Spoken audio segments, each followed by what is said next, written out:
এবং এখানে সিটের ব্যাপারটা একটা অদ্ভুত লাগলো যে যখন সিট টিকিট কাটা হয়েছিল, সেই টিকিট কাটাতে যে সিটের পজিশন দেওয়া হয়েছিল, অর্থাৎ উইন্ডো সাইড দেওয়া হয়েছিল, এবার এখানে এসে দেখা গেল বসার সময় দেখা যাচ্ছে যে ওটা উইন্ডো সাইড নয়, ওটা সাইডেড হয়ে গেছে। এটা কিন্তু মানে বন্দে ভারত ট্রেনের পক্ষে কিন্তু খুব সুখকর নয় আর কি।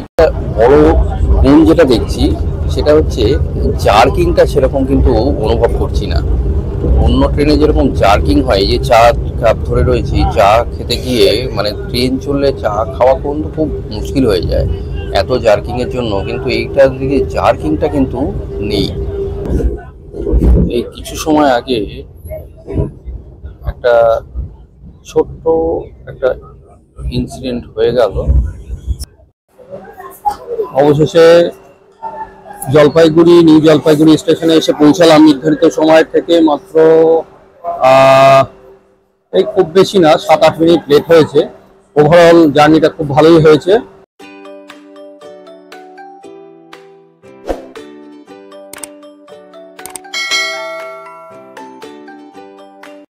দার্জিলিং যাওয়ার জন্য 25শে নভেম্বর 2024 তারিখে সকাল 5:55 222301 বন্দে ভারত এক্সপ্রেস ট্রেনটি ধরার জন্য হাওড়া স্টেশনে এসে পৌঁছই।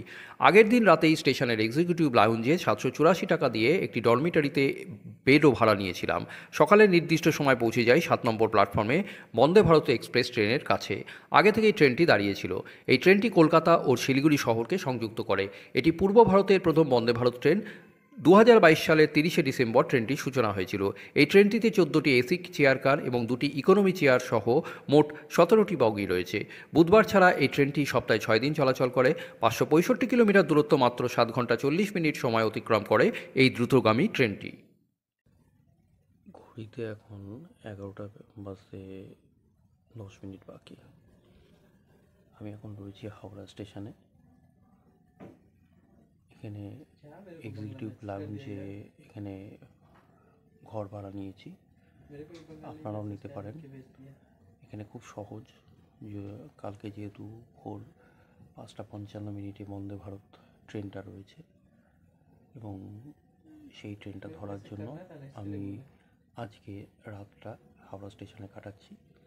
এবং এক্সিকিউটিভ লাউঞ্জে আমি যে এইখানে রয়েছি, এটা একটা ডরমিটারি, এই দেখানোর চেষ্টা করছি। এই ডরমিটারি একটা ঘরে 5-6টা বেড আছে।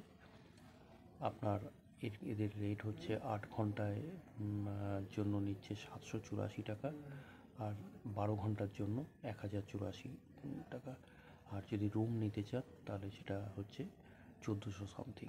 এটা এখানে 17 নম্বর প্ল্যাটফর্মের কাছাকাছি এখানে এসে এক্সিকিউটিভ লাউঞ্জে যে নিচে কাউন্টার আছে, ওখান থেকে আপনারা আপনাদের আইডি কার্ড অর্থাৎ আধার কার্ড এবং ট্রেনের যে টিকিট এটা দেখিয়ে আপনারা ঘরটা বুকিং করতে পারেন। কোনো ঝুট ঝামেলা নেই। নিঃসন্দেহে ঘর যদি থাকে অবশ্যই পেয়ে যাবেন। যদি আপনার বেডও যদি ফাঁকা থাকে ডরমিটারি, তাহলে তো খুবই ভালো। আর এছাড়াও যদি কেউ যদি মনে করেন আমি ঘর নেব না বা বেড নেব না, ডরমিটারিতে থাকবো না, তাহলে এখানে যে চেয়ার কার আছে, চেয়ার রয়েছে নিচে, সেটা হচ্ছে 50 টাকা 1 ঘন্টায়। 1 ঘন্টার জন্য 50 টাকা করে পার চেয়ার। আপনারা সেটাও করতে পারেন, সেটা অনায়াসে করে নিতে পারেন। এটা ভালো সিস্টেম।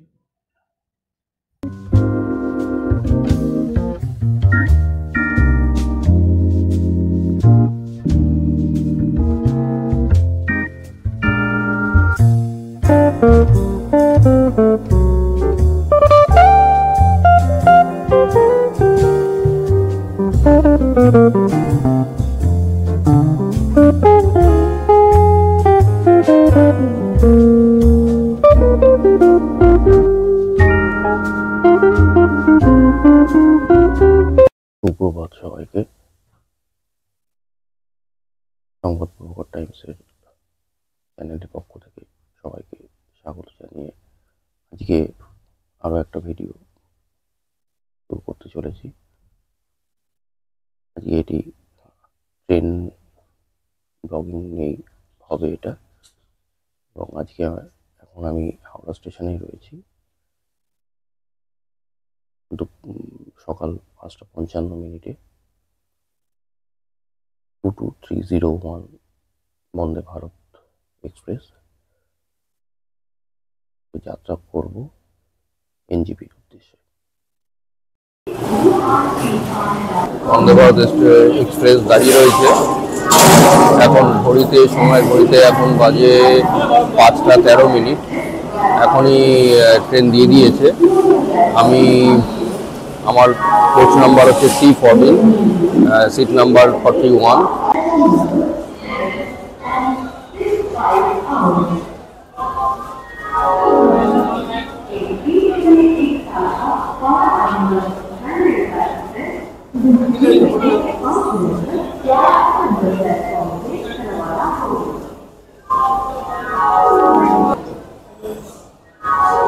পাঁচটা 18 বাজে, কিন্তু তার মধ্যেই ট্রেন অলরেডি দিয়ে দিয়েছে। ভারী সুন্দর ট্রেনটা, Vande Bharat express 22301 up Howrah NJP Vande Bharat express. এখন আমার বগি হচ্ছে C14।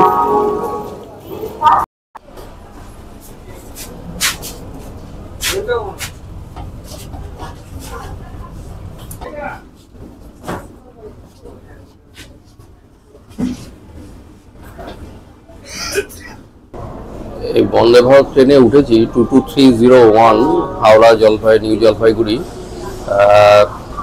ট্রেনে ওঠার প্রথম অভিজ্ঞতা খুব একটা ভালো বলতে পারছি না, কারণ ট্রেনে কতগুলো জিনিস এগুলো চোখে পড়ছে খুব।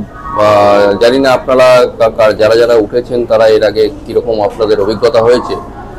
আমার এই ড্রাইভারের পেছনের সিটটাই পড়েছে কোচ C14, এবং এখানে আমি অলরেডি কথা বললাম রেলের যারা এখানকার দায়িত্বে রয়েছেন ট্রেনে, তাদের সঙ্গে কথা বললাম। এখনো টিটি আসেনি, এবং এখানে সিটের ব্যাপারটা একটা অদ্ভুত লাগলো যে যখন টিকিট কাটা হয়েছিল, সেই টিকিট কাটাতে যে সিটের পজিশন দেওয়া হয়েছিল, অর্থাৎ উইন্ডো সাইড দেওয়া হয়েছিল, এবার এখানে এসে দেখা গেল বসার সময় দেখা যাচ্ছে যে ওটা উইন্ডো সাইড নয়, ওটা সাইডের হয়ে গেছে।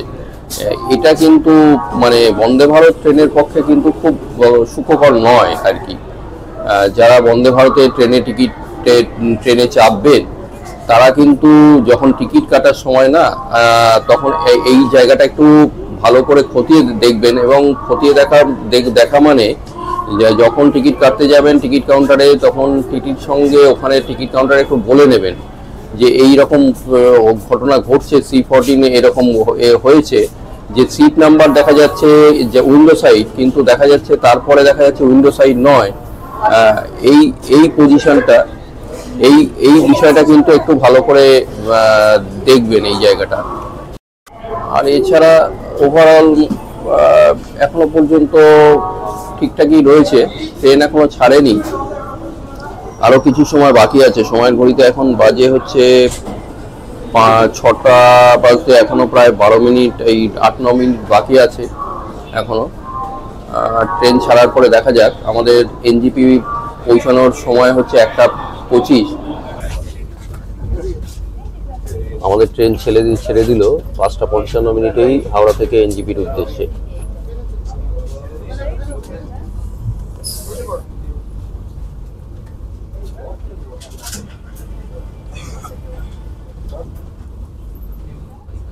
গেট বন্ধ করে দেওয়া হয়েছে, এই গেট খোলা হয় না।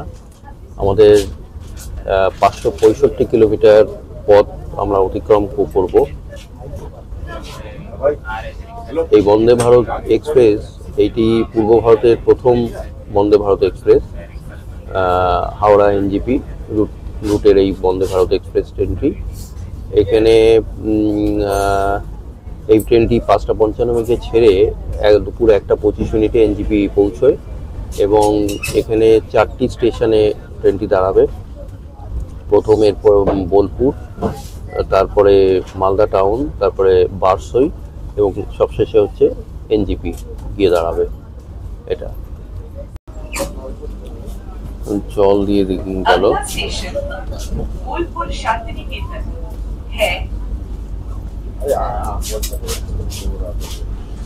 জল সার্ভ হয়ে গেল।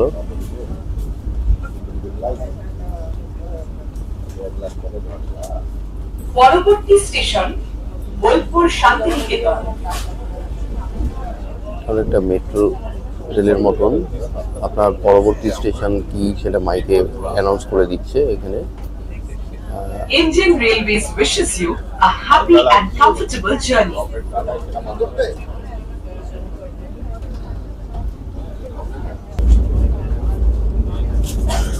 একটু আগে জলের বোতল দিয়েছিল, এখন খবরের কাগজ দিয়ে গেছে। টিটি এসছে, এবার টিটির সঙ্গে একটু কথা বলে নিই।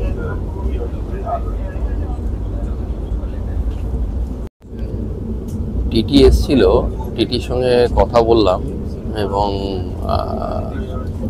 তিনি সবটাই দেখলেন, ভালো করে টিকিটটা খতিয়েও দেখলেন এবং সিটের পজিশনটা উনি দেখলেন, কিন্তু ওনার কাছেও কোনো জবাব নেই। মানে উনিও বললেন যে সিস্টেমটাকে আপডেট করা দরকার। আর আমাকে বলেছিলেন যে আপনি যদি সিট যদি চেঞ্জ করতে চান অন্য জায়গায় আমি ব্যবস্থা করছি। তা আমার এখন লাগেজ, এত বড় লাগেজ, ওইটা নিয়ে আবার টানা হেঁচড়া করা, আমি বললাম ছেড়ে দিন, দরকার নেই। আর এই ট্রেনে তো যেহেতু নামার কোনো উপায় নেই, সুতরাং এই ট্রেন থেকেই যা দেখানো হবে। আর সামনে রয়েছে এর পরবর্তী আমাদের যে হল স্টেশনটা বোলপুর শান্তিনিকেতন, সেটা এই হাওড়া থেকে বোলপুরের মাঝে আপনার 44টা ইন্টারমিডিয়েট স্টেশন পড়বে। সব সকালে তো জলের বোতল দিয়ে গেল, একটা খবরের কাগজও দিয়ে গেছে। আপনি আপনার পছন্দের খবরের কাগজ, আপনি বাংলা চাইলে বাংলা, ইংরেজি চাইলে ইংরেজি, হিন্দি চাইলে হিন্দি, যেরকম যেরকম খবরের কাগজ চায় সেটা দেওয়াতে। একটু পরে ব্রেকফাস্ট আসবে, দেখাবো কী কী দিচ্ছে। দাদা এখন চা দিচ্ছে, এটা চায়ের সঙ্গে এই দেখা গেল এটা জিঞ্জার চায়, এখানে একটা বিস্কিট, এখানে একটা চায়ের জন্য গোলার জন্য একটা কাঠি, একটা ট্রে। এটা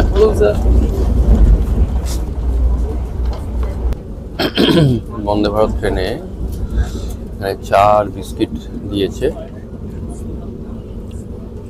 এখানে দেখাচ্ছি, এখানে চা এবং বিস্কুট একটা ট্রে দিয়েছে।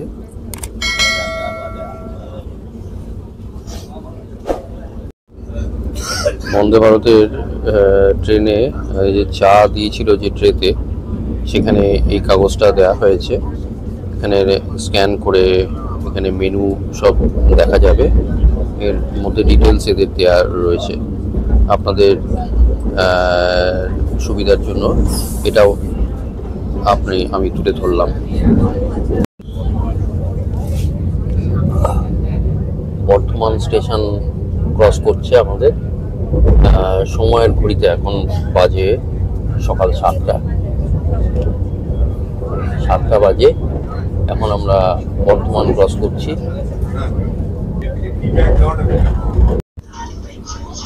সকালের ব্রেকফাস্ট চলে এলো। এখানে একটা প্যাকেট দিয়েছে, এখানে কিসের প্যাকেট এটা দেখতে হবে।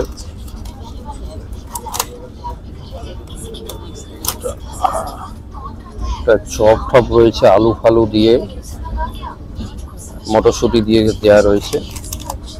এখানে একটা চকোপাই রয়েছে, এখানে বোধহয় রুটি আছে, এখানে একটা রুটি আছে, একটা বাটার আছে, একটা ডিনার কিট আছে, এটা একটা চামচ দিয়েছে আর কি, সঙ্গে একটা চামচ, এটা সসের প্যাকেট, এটা একটা ফ্রুট জ্যাম, আয়োজনের কোনো খামতি নেই। ফেডারেল হ্যান্ড স্যানিটাইজার, একটা ছোট একটা স্যানিটাইজারও লাগিয়েছে, দিয়েছে। এক কথা জিনিস সব। এটা আবার কি পেপার একটা দিয়েছে, পেপার ইয়ে রয়েছে এখানে। হাইড্রোলাইজ সল্ট, একটা নুনের প্যাকেটও দেওয়া রয়েছে, একটা ন্যাপকিন রয়েছে, সব। এখন এসে পৌঁছেছি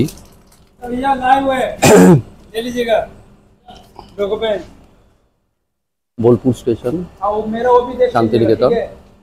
এখন সময়ের ঘড়িতে এখন বাজে 7:41, 1 মিনিট হয়তো লেট, মোটামুটি ঠিক টাইমেই যাচ্ছে এখন, এটা কোনো ইয়ে নয়। এখন আবার ট্রেন ছেড়ে দিচ্ছে, আমরা আবার এখান থেকে ইয়ে করছি। আমরা এখানে 44টা ইন্টারমিডিয়েট স্টেশন পার করে চলে এলাম, এবং হাওড়া থেকে বোলপুর আসতে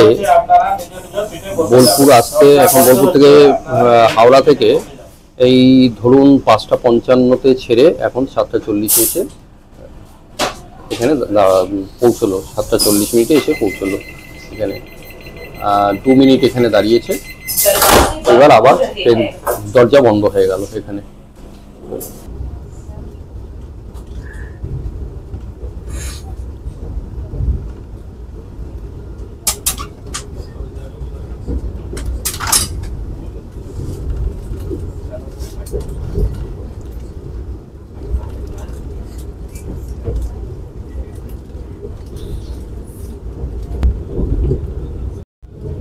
এই বন্দে ভারত ট্রেনের একটা যেটা সমস্যা, সেটা হচ্ছে হুটহাট করে নামা যায় না। এখান থেকে নামতে গেলে দরজা আটকে যায়, এটাই হচ্ছে ব্যাপার। টাইমটা খুব কম নেয়, একটা প্ল্যাটফর্মে 2 থেকে 3 মিনিটের বেশি দাঁড়াবে না। খুবই কম সময় দাঁড়াচ্ছে। সিস্টেম খুব ভালো আর কি। এটা মানে সিটের সমস্যা আমার মনে হচ্ছে, সিটের যেটা রয়েছে অ্যাকচুয়ালি ওদের সিস্টেমের, যেটা টিকিট কালেক্টর যিনি বললেন, আসলে ট্রেনের টিকিট কাটার সময় যেখানে যে সিস্টেমে টিকিটটা কাটা হয়েছিল সেই সিস্টেমে আপডেট করা দরকার, এবং রেলের এটা দরকার। এবং আমার মনে হয় সেই সিস্টেমটার আপডেট অবশ্যই দরকার, কারণ এখানে আমি খোঁজ নিলাম অন্যান্য যারা প্যাসেঞ্জার তাদের সিটটা কিন্তু ঠিকই আছে, তাদের যাদের উইন্ডো সাইড রয়েছে, যাদের মিডল ইয়েতে রয়েছে, তাদের সব ঠিক আছে। কিন্তু পার্টিকুলার দেখলাম আমার 41 আর 42 এই দুটো সিটেই গন্ডগোল হয়েছে। কারণ আমার সঙ্গে যে ভদ্রলোকের সিটটা ইয়ে হয়েছিল, সেই ভদ্রলোকেরও ছিল। উনি বললেন যে আমার যখন উনি যখন দেখেছেন সিটের পজিশন, তাতে দেখছে যে 3টে সিটের রেখে ওনার সিটটা পড়েছে, কিন্তু এসে দেখছেন উনি 2 সিটের ক্যাটাগরিতে ওনাকে রাখা হয়েছে। এই জিনিসগুলো একটা রয়েছে। এই বাদ দিয়ে এখনো পর্যন্ত তো ঠিকই আছে, কারণ খাওয়া দাওয়া সব তো ঠিকই আছে। ব্রেকফাস্ট বলুন, সকালের চা দিল, বিস্কিট দিল, সবই ঠিকই আছে। এই ট্রেনের একটা বড় গুণ যেটা দেখছি, সেটা হচ্ছে জার্কিংটা সেরকম কিন্তু অনুভব করছি না। অন্য ট্রেনে যেরকম জার্কিং হয়, যে চা কাপ ধরে রয়েছি, চা খেতে গিয়ে মানে ট্রেন চললে চা খাওয়া কিন্তু খুব মুশকিল হয়ে যায় এত জার্কিংয়ের জন্য। কিন্তু এইটার দিকে জার্কিংটা কিন্তু নেই, এটা একটা বড় কিন্তু গুণ নেই ট্রেনের। খুব ভালো লাগছে, কোনো জার্কিংয়ের অনুভব করছি না। এবং সব থেকে যেটা আরও একটা ভালো জিনিস, সেটা হচ্ছে যে আমি বাড়িতে ফোন করেছিলাম, তা ফোন করাতে আমার মিসেস বলছে যে তুমি যে ট্রেনে রয়েছো, বোঝা যাচ্ছে না তো, কোনো ট্রেনের আওয়াজ পাচ্ছি না তো। মায়ের সঙ্গেও ফোন করলো, মাকেও ফোন করেছিলাম, মাও বললো কোনো আওয়াজ পাচ্ছি না, তুই যে ট্রেনে যাচ্ছিস ট্রেনের কিন্তু আওয়াজই পাওয়া যাচ্ছে না। এইটাও একটা কিন্তু দারুণ বিষয়, মানে ট্রেনে যাচ্ছি মানে একটা প্লেনের মানে চড়ার যে অনুভূতি, সেটা কিন্তু এখানে বোঝা যাচ্ছে। এটা দেখেন এই চা বন্দে ভারতে মানে 2 বার দিল, একবার তো চা দিয়েছিল, আরেকবার চা দিল ব্রেকফাস্টের পরে। এটা খারাপ না। এই রুটটা আমার খুব ফেভারিট রুট। এই যে সাথের উপর দিয়ে যেই নদীটা বয়ে যাচ্ছে, এই নদীতে এখন জল দেখছি, অন্য সময় ইয়ে থাকে, খালি থাকে। এই রামপুরহাট স্টেশন ক্রস করছে। জয় মা তারা, জয় মা তারা, জয় মা তারা। রামপুরহাট স্টেশন ক্রস করে বেরিয়ে যাচ্ছে। এই স্টেশনের সঙ্গে আমার জীবনের একটা বড় অংশ জড়িয়ে রয়েছে। জয় মা, জয় মা।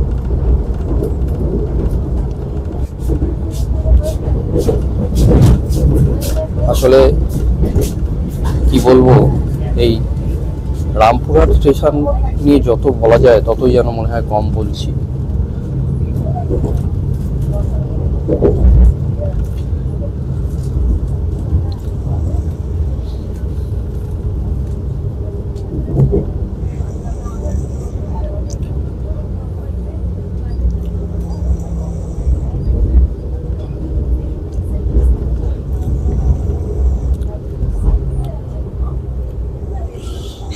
সরি, আসলে এই স্টেশনের নাম বলতেই কিছুটা নস্টালজিক হয়ে পড়েছে। একটা সময় এই স্টেশন দিয়ে বহুবার তারাপীঠে গিয়েছি।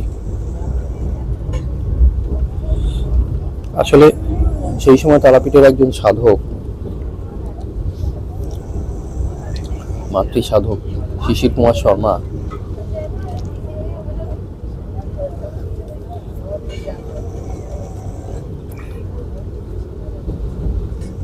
তার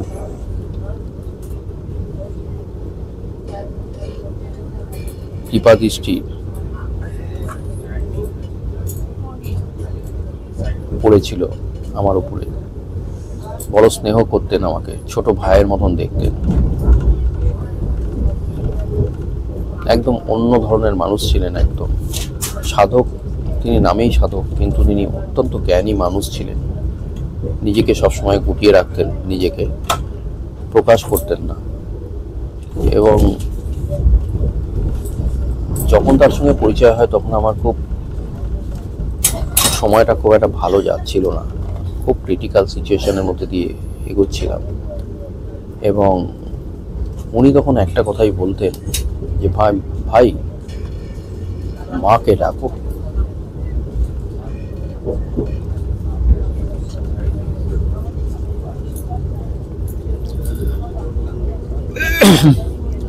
মাকে ডাকো, মাই উদ্ধার করে দেবেন, মাই রক্ষা করবেন। মার কৃপা দৃষ্টি হচ্ছে সবচেয়ে বড় কৃপা দৃষ্টি। সত্যি তাই।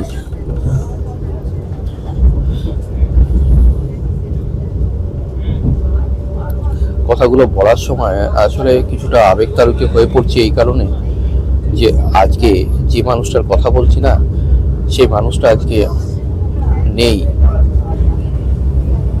সেই মানুষটা আমার প্রিয় দাদা, যিনি আমাকে বলতেন যে ভাই তুমি আমার জন্ম জন্মান্তরের ভাই।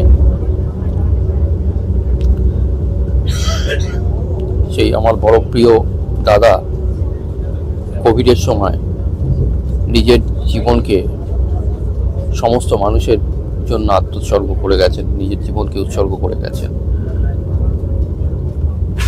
ডাক্তাররা বারণ করেছিল যে সবার সঙ্গে এইভাবে মিশবেন না, সবাইকে অ্যালাউ করবেন না, কিন্তু উনি শোনেননি। উনি বলতেন যে সবারই তো সমস্যায় রয়েছে, সবাই আসবে না কেন। উনি সবাইকে দেখতেন। উনি আয়ুর্বেদের চিকিৎসার যেমন করতেন, জ্যোতিষশাস্ত্র চর্চা করতেন, উনি মাতৃ সাধনা করতেন, পুজো আর্চা করতেন। উনি মানে সমস্ত 14টা ভাষা উনি রপ্ত করেছিলেন। অসাধারণ মানুষ ছিলেন, যত কম বলা যায় ততই যেন কম বলা হয়। এবং উনি আমাকে বলেছিলেন যে মা তারাই হচ্ছে সবচেয়ে, মা তারাকে সবসময় ডাকো। ঘুম থেকে উঠে সবসময় বাসি বিছানায় বসে সকালবেলায় উঠে বলবে, ভাই মায়ের জয় হোক, মায়ের মঙ্গল হোক, মায়ের কল্যাণ হোক। যে সন্তান মাকে ডাকে, যে সন্তান মায়ের ভালো চায়, যে সন্তান মায়ের মঙ্গল চায়, সেই সন্তানকে মাই রক্ষা করে। মায়ের মন্দিরে গিয়ে মাকে প্রণাম করে মায়ের কাছে কিছু চাওয়ার দরকার নেই। মা জানে সন্তানের যদি কোনো কিছু অভাব হয়, মা সেটা পূরণ করে দেয়। মা তারার কাছে যে আসে সে খালি হাতে ফেরে না, যে আসে তারাপীঠে ফেরে না সে খালি হাতে। দাদা এটা বলতেন। দাদার কথা আজ বারে বারে মনে হয়। তাই তো আপনাদেরকে এই তারাপীঠ রামপুরহাট স্টেশন যখন ক্রস করছে না, স্বাভাবিকভাবেই একটু আবেগতাড়িত হয়ে পড়েছিলাম। এর জন্য আমি দুঃখিত আপনাদের কাছে। আসলে এই যে ব্লগিং করছি, এই যে ঘুরে ঘুরে দেখাচ্ছি, সমস্ত কিছু হচ্ছে মানুষের জীবনে উত্থান পতন আছে, সমস্ত কিছু আছে। আমি এখনো মনে করি প্রত্যেকটা মানুষের লাইফে এক একটা সিচুয়েশন আসে, খুব টাফ সিচুয়েশন, টাফ টাইম। আমার জীবনে যে টাফ টাইমটা এসেছিল না, সেই টাইমটায় এই মাতৃসাধক শিশির কুমার শর্মা, আমার প্রিয় দাদা, উনি আমাকে রক্ষা করে গেছেন। মায়ের শক্তিতে, মায়ের আশীর্বাদ নিয়ে তিনি আমাকে রক্ষা করেছেন। মা আমাকে রক্ষা করেছে, তারা মা আমাকে রক্ষা করেছে, এবং সেই তারা মা রক্ষা করেছে বলেই আজকে আমি আপনাদের এই ভিডিও দেখাতে পারছি।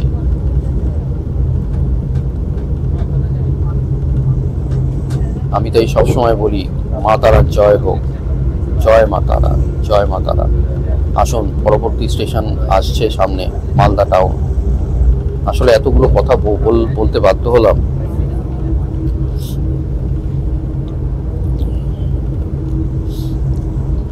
এই রামপুরহাটের সঙ্গে আমার অনেক স্মৃতি জড়িয়ে রয়েছে, অনেক ঘটনা রয়েছে। যখন তারাপীঠের নিয়ে আবার কোনো ভিডিও করব, সেখানে নিশ্চয়ই বলবো। কিন্তু রামপুরহাট স্টেশনের উপর দিয়ে যাব, মা তারার নাম করব না, মাতৃসাধক শিশির কুমার শর্মার নাম করব না, এতটা অকৃতজ্ঞ আমি এখনো হয়ে উঠতে পারিনি। তাই অনিরুদ্ধ পাল, সংবাদ প্রভাকর টাইমস, যখনই রামপুরহাট ক্রস করবে, রামপুরহাট কেন, যে কোনো জায়গাতেই মা তারাকে সে স্মরণ করবেই। মা তারা আমার কাছে এক অন্য শক্তি, প্রেরণা, বিশ্বাস, আবেগ।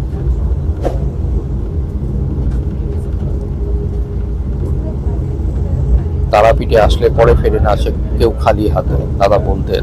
সত্যিই তাই। এক মনে ডাকলে পরে মা যে কৃপা করেন তারে।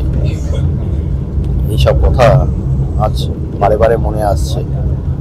অনেক কথা বললাম। বন্দে ভারত ট্রেনে যাচ্ছি, মানে এই কথাগুলো মনে আসছে। অনেকটা পথ পেরিয়ে এলাম। আমাদের মালদা টাউন পর্যন্ত বোলপুর থেকে 32টা ইন্টারমিডিয়েট স্টেশন পড়বে। আসুন, মালদা টাউনে নেমে, মালদা টাউন আসার পরে আবার না হয় একবার দেখানো যাবে। এই কিছু সময় আগে একটা ছোট্ট একটা ইনসিডেন্ট হয়ে গেল। আসলে মানে এক যাত্রী হঠাৎ করে অসুস্থ হয়ে পড়েছেন। তার নাক দিয়ে ব্লিডিং শুরু হয়, এবং সঙ্গে সঙ্গে বন্দে ভারতের ট্রেনে এখান থেকে অ্যানাউন্সমেন্ট করা হয় যে যদি এই ট্রেনে কোনো ডাক্তার উপস্থিত থাকেন, কোনো প্যাসেঞ্জার ডাক্তার যদি থাকেন, তাহলে অবশ্যই মানে C14 কোচে 19 নম্বর সিটে পেশেন্ট প্যাসেঞ্জারকে একটু অ্যাটেন্ড করুন। এবং কিছু সময়ের মধ্যেই আমাদের পাশের কম্পার্টমেন্ট থেকে একজন ডাক্তার তিনি চলে আসেন। তিনি পেশেন্টকে দেখেন এরা এনজিপি যাচ্ছে এবং ভদ্রলোকের নাক দিয়ে ব্লিডিং হচ্ছে এবং উনি দেখেন সমস্ত কিছু উনি প্রেসক্রাইব করেছেন। এবং মুহূর্তের মধ্যে ট্রেনের ডেপুটি সুপারিনটেন্ডেন্ট যিনি রয়েছেন টিএস তিনি চলে আসেন, টিটি যিনি রয়েছেন তিনি চলে আসেন, অন্যান্য সমস্ত বন্দে ভারতের অন্যান্য স্টাফ আরপিএফ এর স্টাফ তারা হাজির হয়ে যান। এই জায়গাটা না বলে পারছি না, অসাধারণ এদের ব্যবস্থাপনা এখানে। এবং ডাক্তারবাবু তিনি প্রেসক্রাইব করে দিয়েছেন, কিছু ওষুধ লিখে দিয়েছেন এবং সেই ওষুধগুলো কালেকশন করার জন্য পরবর্তী কোনো নিকটবর্তী স্টেশন থেকে যাতে কালেকশন করা যায় সেটা রেল কর্তৃপক্ষ রেলের দায়িত্ব নিয়ে তারা ব্যবস্থা করছে। এবং পেশেন্টেরকে অভয় দিয়েছেন ডাক্তারবাবু যে আমি আছি পাশে, অসুবিধা নেই, নিশ্চিন্তে থাকুন। এখন ব্লিডিং হওয়া বন্ধ হয়েছে, যাই হোক পরিস্থিতি এখন অনেকটাই কন্ট্রোলে। রেল খুব সুন্দরভাবে কেসটাকে হ্যান্ডেল করলো আর কি, খুব ভালো লাগলো এইটা। আমি আবারও বলছি, ওই সিটের একটা সমস্যা, ওটা মনে হয় সম্ভবত কোনো সিস্টেম কোনো প্রবলেমের জন্যই হয়েছে। যাই হোক কোনো অসুবিধা নেই, এখন আমি পাশে আরেকটা সিট পেয়ে গেছি জানলার ধারে, কোনো প্রবলেম হয়নি। ওভারঅল এখনো পর্যন্ত বন্দে ভারত নো ডাউট ভালোই যাচ্ছে, খারাপ না এখনো পর্যন্ত। এখন সময়ের ঘড়িতে এখন 9:40 হয়েছে এবং মালদা টাউন পৌঁছাতে আরো কিছুক্ষণ সময় লাগবে।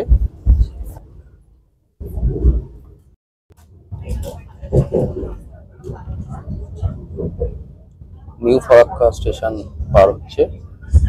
All of you are welcome in Vande Bharat Express. It is requested to kindly use the flush after using the lavatory.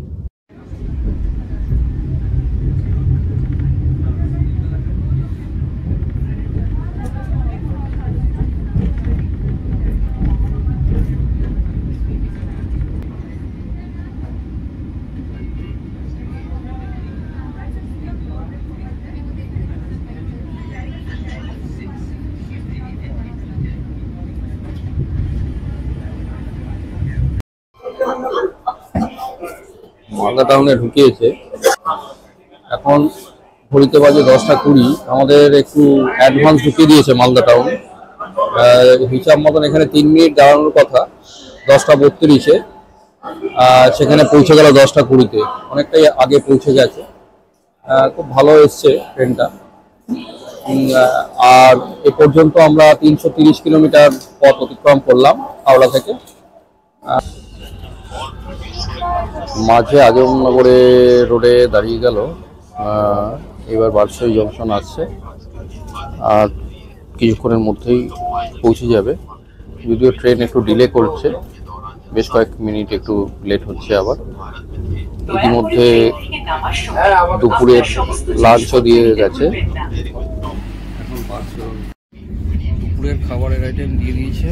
এখানে দেখছি আমি ভেজ নিয়েছি, ভেজের মধ্যে এখানে একটা দিয়েছে পনিরের তরকারি, এখানে ডাল, ধনে পাতা দিয়ে কারি পাতা দিয়ে ডাল দিয়েছে, একটা ভাত দিয়েছে, এটা জিরে রাইস বোধহয়, আর এখানে একটা আলুর তরকারি রয়েছে, একটা দই রয়েছে, এখানে একটা চামচ দিয়েছে,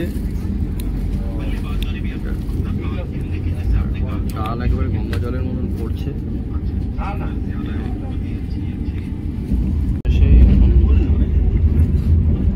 দেওয়া হয়েছে ভ্যানিলা আইসক্রিম মাদার ডেয়ারির, এটা দিয়ে দুপুরের আহার শেষ করা হচ্ছে।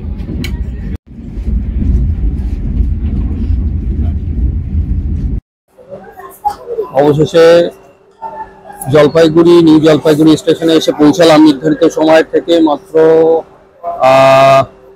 এই খুব বেশি না 7-8 মিনিট লেট হয়েছে। ওভারঅল জার্নিটা খুব ভালোই হয়েছে, খুব সুন্দর। একেবারে মাঝে শুধু 1-2বার গন্তব্য স্টেশনের বাইরে দাঁড়িয়েছিল, একটা হচ্ছে আজমগড় রোড, আজমনগর রোড বলে একটা স্টেশন, হল স্টেশনে, মানে সেটা হল স্টেশন নয়, ইন্টারমিডিয়েট স্টেশন, কিন্তু সেখানে দাঁড়িয়ে পড়ে। আর আরেকটা স্টেশন সেটা হচ্ছে উত্তর দিনাজপুরের ডালখোলাতে, ওখানে দাঁড়ায়। আর এছাড়া ট্রেনটা ওভারঅল ভালোই এসছে, কোনো অসুবিধা হয়নি। 565 কিলোমিটার পথ আমরা অতিক্রম করলাম। সকাল ভোর 5:55 ছেড়েছিল আর এসে পৌঁছালো 1:33। তাহলে এইবার আমাদের গন্তব্য, এখন এখান থেকে যাব দার্জিলিং। সেই ভিডিও আবার নতুন করে দেখানো হবে। আর আপনাদের বলে রাখি, সবই দেখছেন, ভিডিওটা কেমন লাগলো অবশ্যই কমেন্ট করে জানাবেন। যদি কিছু সংযোজন করার দরকার হয় সেটাও জানাবেন, আর আপনাদের কোনো বক্তব্য থাকলে তাও জানাবেন। আর ভিডিওটি যদি ভালো লাগে তাহলে লাইক, শেয়ার, অবশ্যই সাবস্ক্রাইব করবেন যদি সাবস্ক্রাইব না করে থাকেন, এবং আপনাদের মতামত জানাবেন।